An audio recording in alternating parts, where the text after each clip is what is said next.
Η κυρία Αθηνά Κρικέλη, σκηνοθέτης, παραγωγός, ντοκιμαντέρ, συνεργάτης του National Geographic, η οποία έκανε καλημέρα σας, κυρία Κρικέλη. Χαιρόμαστε που σας βλέπουμε. Καλημέρα, χρόνια πολλά. Χρόνια πολλά. Καλή χρονιά. Βλέπω... Εμείς αλλάξαμε πριν από 1 ώρα και 1 τέταρτο.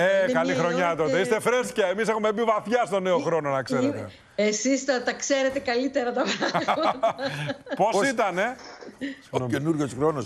Πώς σας φάνηκε ο καινούριος χρόνος? Δεν ξέρω, αλλά ελπίζω ότι θα είναι πολύ καλύτερος από τον περσινό, από το 2023 που έφυγε και ούτε θέλω να το θυμάμαι. Θέλω να σβήσει τελείως από τη μνήμη μου. Και προσωπικά δηλαδή?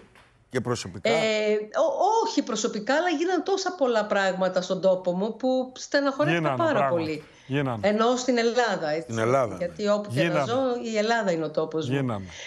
Εγώ έτυχε λόγω εργασίας να είμαι αυτό το διάστημα στο Μαϊάμι, ενώ η βάση δικιά μου είναι στη Νέα Υόρκη. Εκεί στο Μαϊάμι είχε πολύ φαντασμαγορικά πράγματα, είχε χαμούς, είχε γλέντια, πανηγύρια. Ναι. Γενικότερα, επειδή έχει πολύ καλό καιρό, όλος ο κόσμος ήταν έξω. Πόσο είναι η θερμοκρασία? Σήμερα δεν είχε και πολύ καλό καιρό σε σχέση με τις θερμοκρασίες που έχουμε. Έφτασε μέχρι 25. 25 βαθμούς! Από καλοκαίρι. Ναι, κανονικά θα έπρεπε να έχει 28-29.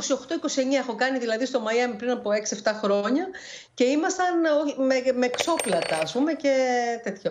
Σήμερα θέλαμε και λίγο ένα ζακετάκι κάποιες στιγμές έξω. Ναι.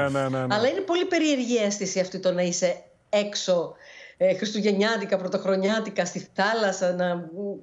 Είναι πάρα πολύ όμορφη. Είναι τελείως διαφορετική αίσθηση από αυτό που έχουμε μάθει εμείς τουλάχιστον, τέλος πάντων. Εσείς πιο καλά δηλαδή περνάτε εκεί από το να είσαστε σε ένα ωραίο χιονισμένο έτσι όρος στην Ελλάδα, σε ένα χωριό ωραίο κτλ. Δεν συγκρίνεται. Αυτό ήταν η επόμενη μου φράση. Πώς λένε οι άνθρωποι της Χαλκιδικής και της Μακεδονίας γενικότερα, σαν την Χαλκιδική δεν έχει, και συμφωνώ. Εγώ θα πω ότι σαν την Ελλάδα δεν έχει. Δηλαδή, όπου και να πας, όσο όμορφα και να είναι, για μένα τουλάχιστον, η Ελλάδα είναι μοναδική, είναι μαγική, έχει φως.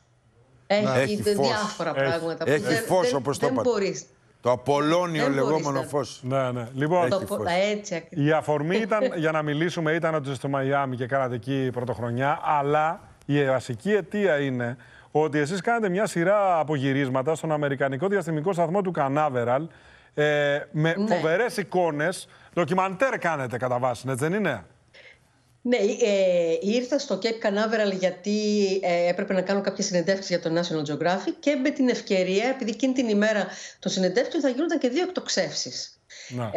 Και οι εκτοξεύσεις θα ήταν η πρώτη στις 8 και 10, αυτήν που βλέπετε, του Facton. Αυτές οι εικόνες που βλέπουμε τώρα, έτσι?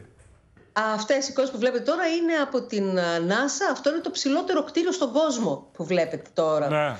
Είναι 160 μέτρα. 160 μέτρα χωρίς πατώματα.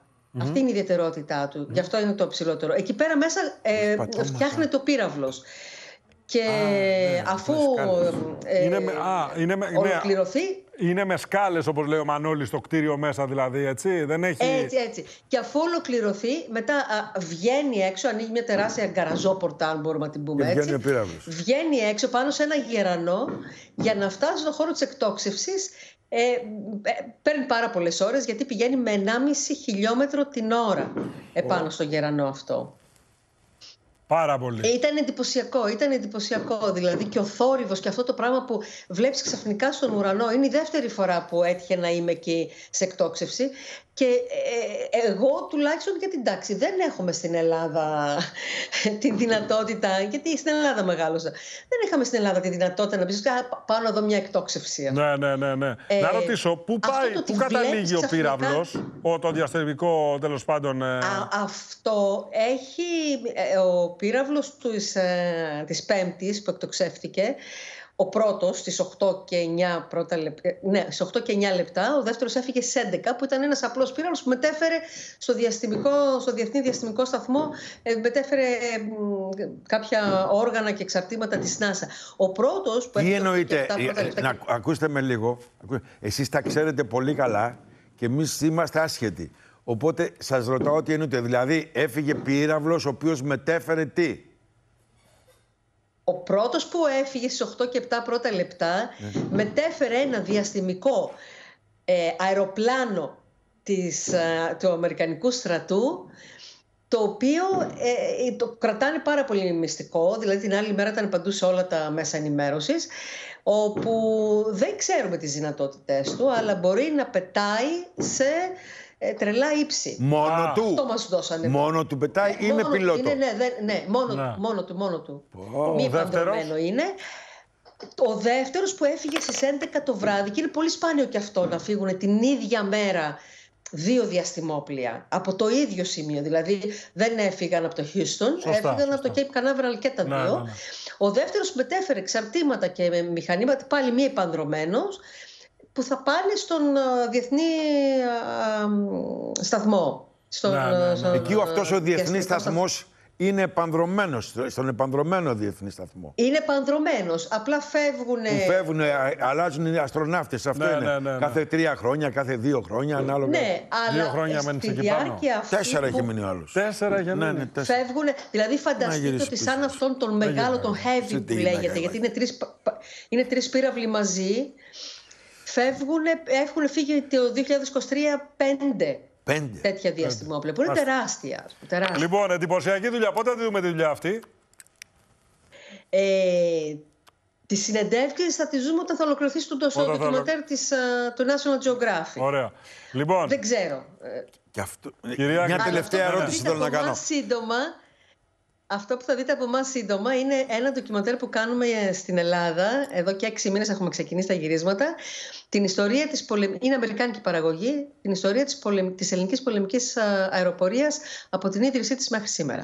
Πολύ ωραίο. Αυτό που ήθελα να σας ρωτήσω, συγγνώμη, γιατί γελάσαμε λίγο εδώ, είπαμε κάτι αστεία και γελάσαμε. Ήθελα να σας ρωτήσω, αυτός ο διαστημικός σταθμός είναι εν κινήσει, έτσι, εν συνεχή κινήσει? Ναι. Έτσι. Ναι. Δηλαδή είσαι συνέχεια σε κίνηση. Δηλαδή, ναι.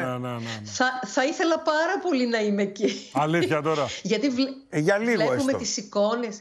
Γιατί οι εικόνες της γης και του φεγγαριού και το τι υπέροχα πράγματα βλέπουν. Πώς δηλαδή βλέπουνε.